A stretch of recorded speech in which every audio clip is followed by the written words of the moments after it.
네, 연고대 편입 수험생 여러분 안녕하세요. 독편사 편입논술학원에서 연고대 편입논술을 강의하고 있는 김현수 강사입니다. 제가 저번에 강의 소개 영상을 올린 이후로 굉장히 많은 수험생분들께서 구독과 좋아요를 눌러주셔가지고 굉장히 감사하게 생각을 합니다. 그래서 제가 지난번에 강의 소개 영상에서 강조드렸던 부분이 논술에서는 독해력에 대한 훈련이 굉장히 중요하다. 그런데 이 독해력이라고 하는 것은 배경 지식으로서의 독해력과 정보 처리 능력으로서의 독해력이 있는데, 배경 지식으로서의 독해력은 다양한 인문사회과학적인 독서를 통해서 훈련을 하고, 그 다음에 정보 처리 능력으로서의 독해력은 제가 제시문에 대한 구조화된 요약 연습을 통해서 훈련하라고 강조를 드렸었어요. 그래서 저는 특별히 후자, 그 정보 처리 능력으로서의 독해력을 어떻게 훈련할 수 있는지 제가 오늘 직접 여러분들한테 독해 시범을 한번 보여드리는 걸 통해서 알려드리고자 합니다. 그래서 지금 제 앞에 2012학년도 고려대학교 모의논술 인문계열 문제지가 있는데요. 지금 이 영상을 보시는 분들은 여기서 영상을 잠깐 일시정지 하신 다음에 인터넷 검색을 통해서 이 문제를 다운받아 가셔가지고 1번 요약 문제를 직접 제시문을 읽고 풀어보신 다음에 다시 돌아와가지고 이 영상을 시청해 주시면 좋을 것 같습니다. 네, 그럼 여러분들 이제 다 푸신 거라고 생각을 하고 제가 직접 이 긴 텍스트를 어떻게 독해를 하는지에 대해서 보여드릴게요. 자, 보시면 이렇게 텍스트가 제시문 1회에 주어져 있죠. 그리고 한 장을 넘겨보니까 이 페이지에 한 3분의 1 정도까지 텍스트가 있네요. 실제로 고려대 요약 텍스트가 대부분 이 정도 분량이 됩니다. 그리고 이제 문제를 좀 넘겨보면은 네, 1번 문제에 제시문 1을 요약하시오 라고 되어 있고, 밑에 보니까 분량은 대략 400자에서 450자 정도라고 되어 있네요. 네, 이런 식으로 그 2012학년도 이후에 고려대 수시논술 문제는 이렇게 1번 문제가 400자에서 450자 정도의 요약으로 고정이 되어 있습니다. 그리고 고려대 편입논술에서도 2018학년도, 2019학년도에 동일하게 1번에서 400자 요약 문제가 출제가 됐다가 이제 작년이죠. 2020학년도에 이제 출제 유형이 바뀌면서 이런 400자 요약 문제가 빠지게 되었는데, 그래도 이 단순 요약 문제가 직접 출제가 되지 않는다고 해도 이 요약이라는 건 논술에서 굉장히 중요해요. 왜냐하면 여러분도 아시다시피 이 요약 문제라는 것은 여러분들의 독해력을 측정하기 위해서 이제 만들어진 문제이기 때문에 논술은 사실은 한 70% 이상이 독해력이 좌우한다고 해도 과언이 아니거든요. 특히 경희대 같은 경우에는 거의 90% 이상이 독해력이라고 해도 과언이 아닌데, 그래서 여러분들이 이 고려대 요약 문제를 가지고 정보 처리 능력으로서의 독해력을 향상시키기 위한 훈련을 하시면 좋을 것 같아요. 자, 그러면 제가 실제 수험생의 입장에서 이 제시문을 어떻게 독해를 하는지를 직접 보여드리도록 하겠습니다. 이게 뭐 제가 이 문제를 단순히 해설해 드릴 수도 있지만, 제가 또 편입논술로 시험장에서 합격을 해봤던 경험이 있는 사람으로서 실제로 이 제시문을 시험장에서 만났을 때 수험생 입장에서 어떻게 독해를 하는지를 보여드리는 게 여러분들이 훈련하시기에 더 좋을 것 같아서 제가 직접 제시문을 그러면 한번 읽어보도록 하겠습니다. 독해를 시작해보도록 하겠습니다. 세계사에는 수많은 전쟁이 있었대요. 그래서 맨주먹으로 싸운 전쟁, 창으로 싸운 전쟁, 화기와 폭탄을 사용한 전쟁, 방화전 간 선멸전, 이런 거 이제 도입부가 되겠죠. 그리고 세대 간 전쟁이 있다. 아마 이제 이게 핵심 키워드인 것 같아요. 다음 문단으로 보니까 그쵸, 바로 세대 전쟁이라는 키워드가 등장하네요. 세대 전쟁은 여타 다른 갈등이나 전쟁과는 근본적으로 다르대요. 군대가 등장하지도 않고 총을 쏘지도 않고 프로를 잡지도 않는다. 그럼에도 세대 갈등은 전쟁이라 불러도 전혀 손색이 없을 정도로 투철하고 혁명적인 힘을 발동시킨대요. 그리고 뭐 어떤 의미에서는 가장 오래된 전쟁이자 가장 현대적인 전쟁이다. 근데 사실 이 부분은 그냥 세대 전쟁이 기존의 전쟁과 다르다는 부분이기 때문에 뭐 크게 유의미하게 읽을 필요가 없는데, 여기 이런 말이 있네요. 생물학적으로 프로그램된 가장 오래된 전쟁이며 말과 모욕으로 치러진 심리전이다. 여기서 이제 나오네요. 세대 전쟁의 본질은 심리전이라는 거. 심리전 핵심 키워드인 것 같아요. 그 다음에 다음 문단 읽어볼게요. 똑같이 심리전이라는 키워드가 나오는데, 노인들에게서 자신의 아름다움에 대한 믿음, 오감과 이성에 대한 믿음을 앗아감으로써 자의식을 무너뜨리게 하면서 뭐 소포클레스 얘기가 나오죠. 이 부분은 뭐냐면 세대전쟁이 심리전이라는 거에 대한 일종의 예시에 불과하기 때문에 사실은 전혀 새로운 정보를 주는 내용이 아니에요. 그러니까 저 같은 경우에는 이 부분을 시험장에서 만나면은 그냥 스킵하고 넘어갑니다. 스킵하고 넘어간다는 거는 아예 안 읽는다는 게 아니라 읽긴 하지만 어차피 이 부분은 위에 있는 내용의 부연 설명에 불과하고 핵심 내용으로 추가될 내용이 아니라는 걸 알기 때문에 그냥 굉장히 템포를 조절하면서 읽는다는 거죠. 왜 이게 중요하냐면, 여러분들이 이렇게 긴 제시문을 독해할 때는 제시문 전체를 A부터 Z까지 완벽하게 이해하려고 하시면 안 돼요. 헐, 무슨 말인지라고 생각할 수가 있는데, 왜 그러냐면 실제 논술 시험장은 타임 어택이 굉장히 심해요. 작년에 고려대 같은 경우에는 60분 안에 개요 작성, 재시문 독해 답안까지 합해가지고 1300자 답안을 60분 안에 써야 됐어요. 그만큼 타임 어택이 굉장히 실제 시험장에서는 심하기 때문에 우리한테 필요한 건 뭐냐면 제시문에 있는 이런 많은 정보들 중에 꼭 필요한 핵심적인 정보만 추려서 이해하고 나머지는 버리는 훈련이 필요해요. 절대 우리가 제시문에 대한 100% 완벽한 독해를 목표로 하면 논술 시험에서는 사실은 실패를 하게 됩니다. 네, 계속 읽어보겠습니다. 세대전쟁의 배후에는 경제적 갈등이 숨어 있다. 저는 이 문장은 보자마자 바로 굉장히 중요한 핵심 문장이라고 별표를 칠 것 같아요. 왜냐? 이 숨어 있다라는 말에 주목을 해야 돼요. 세대 전쟁의 배후에는 경제적 갈등이 숨어 있다. 이 말은 어떤 의미를 가지고 있죠? 바로 세대 전쟁의 원인이 경제적 갈등이라는 거죠.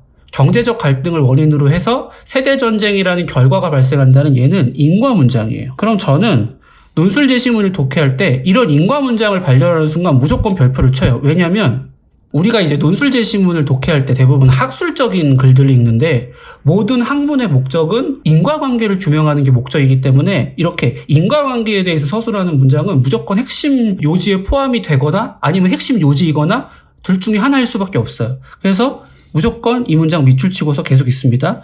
젊은이들은 노인들이 자신의 앞길을 가로막는다고 비난하고 노인들은 젊은이들이 자신의 재산을 노린다고 생각해왔다. 이건 사실은 경제적 갈등에 대한 부연 설명이니까 크게 주의 깊게 읽을 필요는 없어요. 그러나 이게 중요하죠. 역접이죠. 영어로 치면 however인 거죠. 뒤에 중요한 내용이 당연히 나오는 거죠. 논리적으로. 19세기 말 이후 연금보험이 도입되고 동그라미. 어떤 키워드가 등장했죠. 그 다음에 연령 피라미드가 유지되어 이 문장 중요한 문장 같아요. 연금보험이 도입되고 연령 피라미드가 유지되어 세대 간 협약이 제 기능을 다하는 동안 세대전쟁의 야비한 본질은 잊혀졌대요. 계속 밑줄 칠게요. 이와 더불어 노인들을 노동시장에서 퇴출시킬 필요가 없다는 사실마저 잊혀졌다. 누구든 일정 연령에 이르면 퇴직을 하였기 때문에 노인들이 활동적이고 영향력이 크며 각 분야에서 생산적으로 일할 수 있다는 생각을 하지 못하게 되었다가 19세기 말 이후에 과거에 대한 진술이에요. 근데 이 부분을 굉장히 잘 이해를 해야 되는데 이게 무슨 말이죠? 연금보험이 도입되고 연령 피라미드가 유지됐는데 왜 세대전쟁의 본질이 잊혀진 거죠? 여기서 사실 이 부분의 내용을 정확히 이해하려면 여러분들이 배경지식 합치적 해석이 들어와야 돼요. 무슨 말이냐? 여기서 사실 중요한 키워드는 이 연령 피라미드라는 키워드예요. 여러분들이 이 연령 피라미드라는 키워드를 봤을 때 뭐가 떠올라야 되냐면 우리는 고등학교 사회문화 때 이 연령 피라미드에 대해서 배운 적이 있어요. 가령 인구 구조라고 했을 때 이런 식으로 피라미드형 인구 구조가 있을 수가 있고 그 다음에 중장년층의 경제활동 인구가 많은 이런 다이아몬드형 인구 구조가 있고 반대로 노년층이 많고 중장년층이 적은 이런 역피라미드형 인구 구조, 고령화 저출산 사회에서 나타나는 인구 구조죠.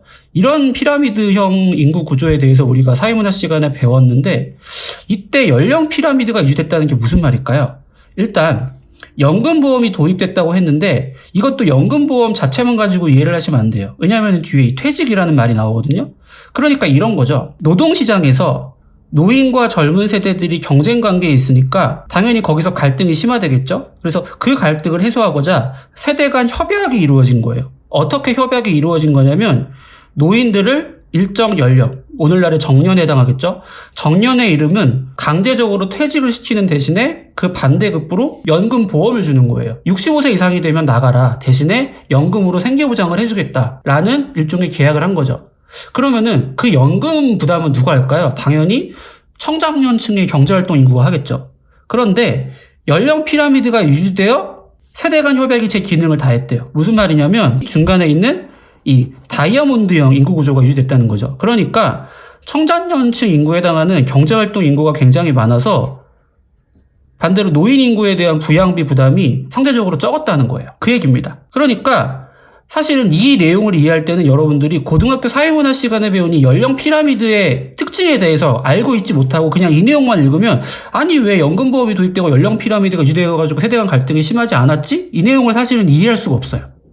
그러니까 무슨 말이냐면 제가 여기서 강조드리고 싶은 거는 지난 시간에도 말씀드렸지만 논술에서 배경 지식이 전혀 중요하지 않다는 이야기가 있는데 사실 그렇지 않다는 거예요. 다시 말씀을 드리지만 독해력이라고 하는 거에는 이렇게 배경 지식으로서의 독해력이 있고 정보 처리 능력으로서의 독해력이 있기 때문에 가장 이상적인 독해라고 하는 것은 이렇게 내가 텍스트를 읽은 내용이 내가 기존에 가지고 있던 배경 지식이랑 합치돼가지고 배경 지식과 텍스트가 합치된 배경 지식 합치적 해석이 일어나야 돼요.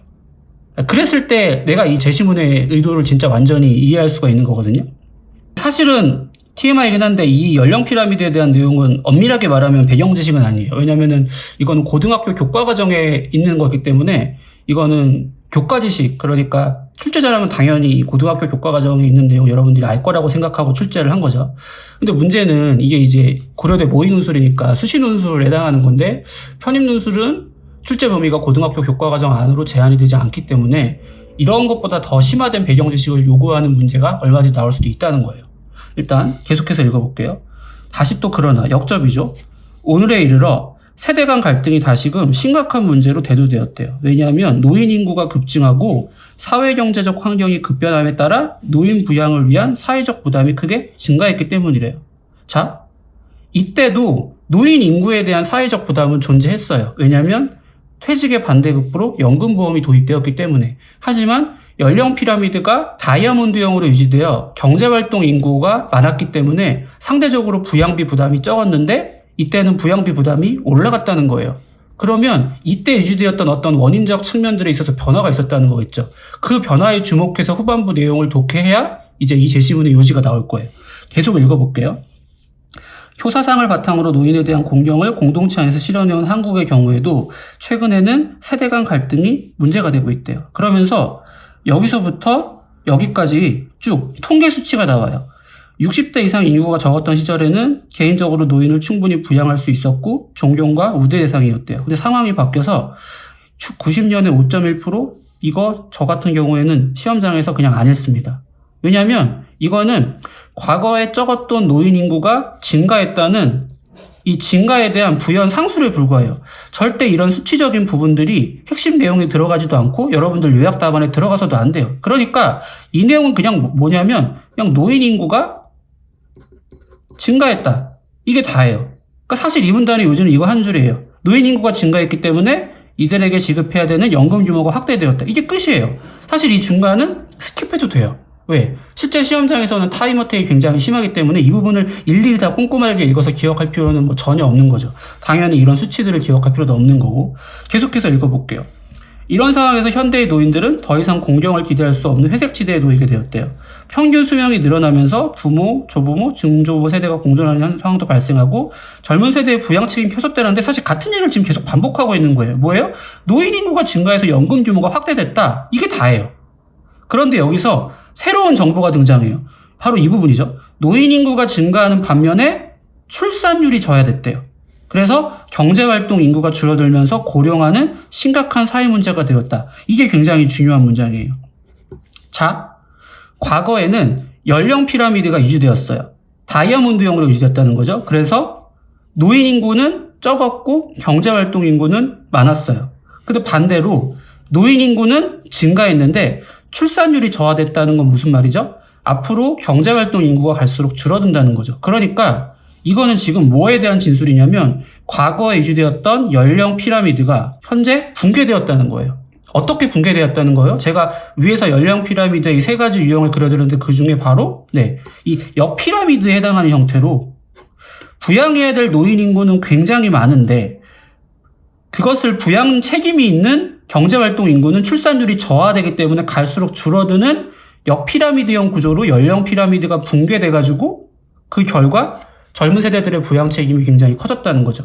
그러니까 여러분들이 이 내용을 그냥 노인 인구가 증가하는 반면 출산율이 저하됐다 이렇게 받아들이시면 안 되고 과거에 유지되었던 연령 피라미드가 붕괴되었구나라는 내용으로 치환해서 이해를 할 수도 있어야 좋은 요약을 할 수가 있어요. 그럼 이제 핵심 요지 거의 다 나온 것 같아요. 이제 다음 장으로 넘겨볼게요. 자, 그래서 바로 나오네요. 이게 요지예요. 경제활동 인구가 감소하고 퇴직 이후의 삶에 대한 지출 비용이 증가하면서 사회복지 시스템을 둘러싼 세대 간 갈등이 고조되고 있다. 이게 제시문의 요지네요. 그래서 국민연금의 수급자가 넘어졌는데 곧 고갈될 것이다. 이것도 연금 부담이 줄어든다에 대한 그냥 연장선인 거죠. 그러면서 다시금 또 요지를 재진술합니다. 중장년층 이하 세대의 연금 부담이 커지면서 이미 보이지 않는 세대 간 전쟁은 시작되었다. 과거에는 극심하지 않았던 세대 전쟁이 고령화와 저출산으로 말미암은 연금 부담의 증가로 인해서 이제 더 급증하고 있다는 거죠. 그래서 연금을 통해 자신들의 노후를 보장받으려는 노인 세대와 그들의 연금까지 책임져야 하는 젊은 세대 간의 갈등은 갈수록 심화될 것이다. 네, 그럴 수밖에 없죠. 그러면서 이런 문장이 있어요. 충분히 생산성이 있는 노인을 힘없고 인지 능력이 떨어지는 사람으로 취급해 퇴직시키는 현상이 이제는 노인 세대에 대한 젊은 세대의 부담을 가중시키고 있다. 이제 이 문장을 보고서 이 문장을 핵심 요지처럼 쓰시는 분들이 있어요. 그러니까 세대전쟁이 증가된 근본적인 원인은 바로 충분히 생산성이 있는 노인을 조기에 퇴직시키는 현상 때문이다라는 거죠. 그런데 이렇게 보면 이건 제시문을 오독한 거예요.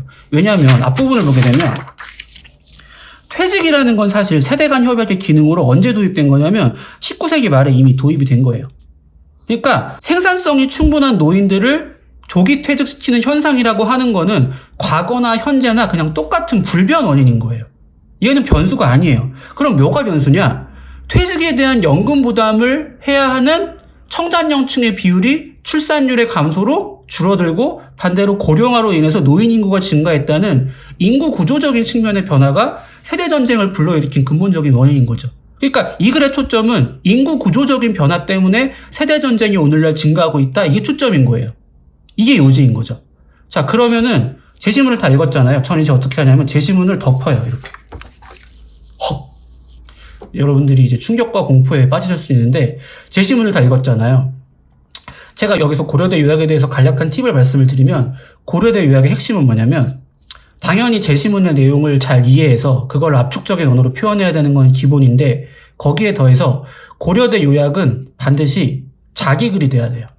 자기 글이라는 게 무슨 말이냐면 내가 원래 제시문을 읽고서 요약을 한다고 하더라도 내가 절대로 원래 제시문에 대한 의존도가 높아서는 안 돼요. 원래 제시문의 내용을 내 머릿속으로 완전히 소화한 다음에 그거에 맞춰서 새로운 글을 써내는 작업이 요약인 거예요. 그리고 독해훈련의 측면에서도 어차피 여러분들의 머릿속에 남는 거는 뭐냐면 내가 이렇게 제시문을 읽었잖아요. 이 읽은 제시문을 일일이 확인해서 컨닝해 가면서 실제 시험장에서 문제를 풀 수가 없어요. 왜? 아까 말씀드린 대로 타임 어택이 굉장히 심하기 때문에. 그럼 우리는 어떻게 문제를 풀어야 되냐면 제시문을 읽은 상태에서 덮었다는 거는 내가 제시문을 보지 않는다는 거죠. 이 상태에서 내가 머릿속에서 기억난 내용으로 현출을 해서 문제를 풀어야 돼요. 실제 시험장에서는. 그래서 저는 어떻게 할 거냐면 읽은 제시문을 보지 않고 이렇게 백지 상태에서 제시문에 대한 구조도를 그릴 거예요. 뭐라고 말씀드렸죠? 제시문에 대한 구조도를 그리는 거예요. 왜냐하면 지금 우리가 하려는 작업은 정보 처리 능력으로서의 독해력을 훈련하는 작업이거든요. 그럼 어떤 식으로 구조도를 그릴 수 있냐면 구조도에서 제일 중요한 건 두 가지예요. 첫 번째는 범주화예요. 정확하게 범주화하는 것. 범주화가 대부분 이항 대립 아니면 삼항 대립의 구조로 됩니다. 얘가 굉장히 중요하고요. 두 번째가 특히 이번 제시문에서 굉장히 중요한 건데 바로 인과관계 파악이에요. P가 Q의 원인이라는 거죠. 우리 흔히 P이면 Q라고 할 때 얘는 일반적인 형태의 조건문을 말하는 거고 이렇게 직선이 두 개가 들어간 화살표가 들어가면 얘는 P가 Q의 원인이라는 인과적 조건문이에요. 그래서 저는 이 두 가지를 가지고 제시문을 구조화를 할 건데 다시 말씀드리지만 앞에서 읽었던 제시문을 보지 않고 이렇게 백지 상태에서 구조화를 할 겁니다. 제가 해볼게요. 키워드는 세대전쟁이죠. 근데 앞부분에 세대전쟁의 원인에 대해서 설명을 했어요. 뭐라고 설명을 했죠? 바로 세대 간의 경제적 갈등이다.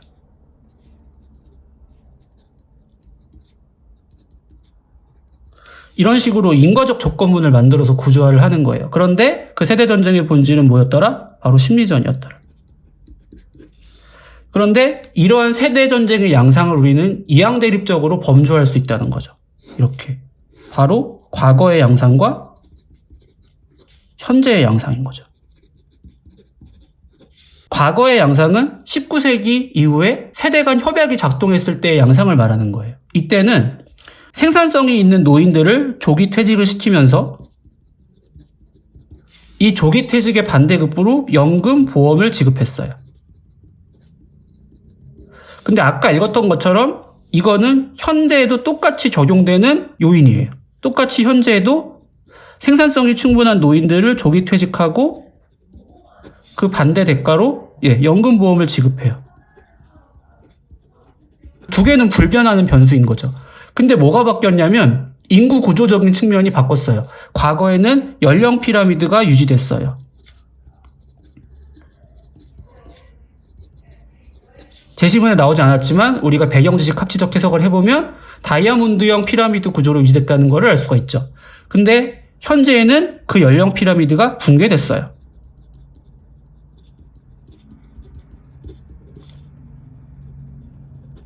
붕괴된 원인은 두 가지죠. 첫 번째는 고령화고요.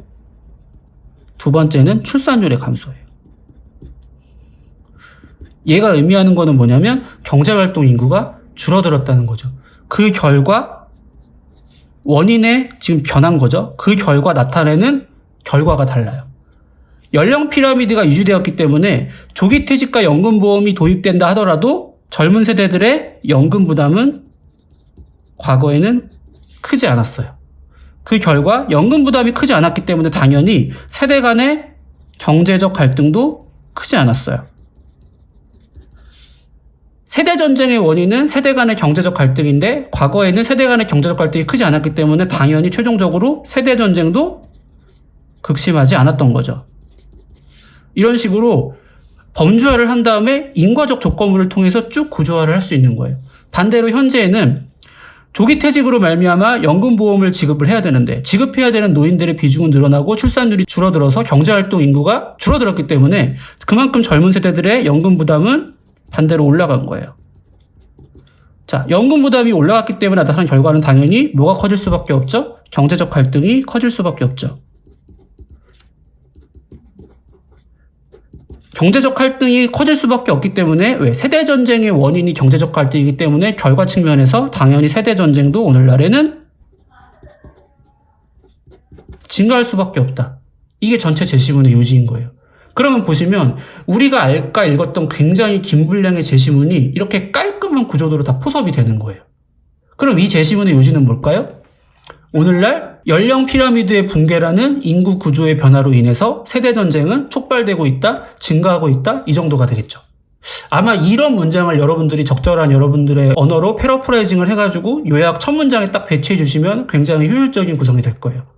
자, 이런 식으로 이 2012학년도 고려대학교 모의논술 제시문에 대한 제가 독해시범을 보여드렸습니다. 근데 핵심은 뭐냐면 다시 정리를 해드리면 우리가 독해 훈련을 한다고 할 때 지금 이거는 정보 처리 능력으로서의 독해력을 훈련하는 과정이라고 했잖아요. 정보 처리 능력으로서의 독해력을 훈련하는 방법이 바로 지금 제가 보여드린 방법이라고 생각을 하시면 돼요. 그래서 여러분들이 크게 3단계로 한 3회독 정도를 한다고 생각을 하시면 3회독. 자, 1회독에는 목표가 뭐냐면 바로 한 문장으로 전체 제시문의 요지를 추출하는 훈련을 한다. 내가 전체 제시문을 다 읽었는데 요지가 한 문장으로 깔끔하게 추출이 되지 않는다면은 그거는 사실은 요약을 한다고 해도 크게 의미가 없어요. 왜? 요약에서는 전체 제시문의 논지 파악이 제일 중요한 거기 때문에. 그 다음에 2회독 때 뭘 하냐면 바로 거시적인 구조도 그리기. 이 제시문 같은 경우에는 큰 틀에서 이항 대립적으로 범주화를 한 다음에 인과적인 구조도를 그리는 거죠. 그리고 3회독 때 미시독해를 하는 거예요. 이게 이제 거시독해에 해당한다면 미시독해를 통해서 구조도의 세부 내용 채우기. 이렇게 3회독 정도를 목표로 잡아서 훈련을 하시면 되는데 중요한 거는 뭐냐면 각각의 회독 사이에 절대 제시문 컨닝을 하시면 안 돼요.